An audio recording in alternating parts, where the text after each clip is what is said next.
మళ్ళీ సంవత్సరంన్నర క్రితం నేను ఎమ్మెల్యేగా పోటీ చేశాను. మీ ముందుకు వచ్చి నాకు ఒక అవకాశం ఇవ్వండి, మన గ్రామాలను అభివృద్ధి చేసుకుందామని చెప్పాను. మీరు నమ్మకంతో నాకు ఓటేసి గెలిపించారు.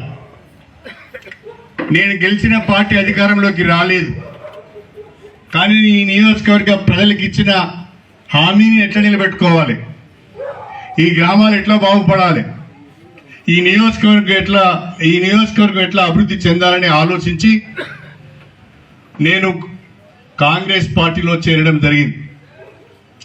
రాష్ట్రంలో కాంగ్రెస్ ప్రభుత్వం ఉన్నది. ముఖ్యమంత్రిగా గౌరవనీయులు రేవంత్ రెడ్డి గారు ఉన్నారు. రేవంత్ రెడ్డి గారు స్వయంగా పిలిచి, అన్న మీరు మా పార్టీలోకి రండి,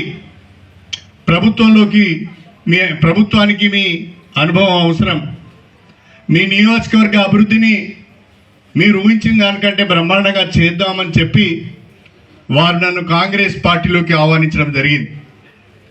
ఈ నియోజకవర్గం యొక్క అభివృద్ధిని దృష్టిలో పెట్టుకొని ప్రభుత్వం అండ ఉంటేనే, ప్రభుత్వ సహకారం ఉంటేనే అభివృద్ధి చేయగలుగుతామని ఆలోచించి నేను కాంగ్రెస్ పార్టీలోకి వచ్చి సంవత్సరం కావస్తున్నది.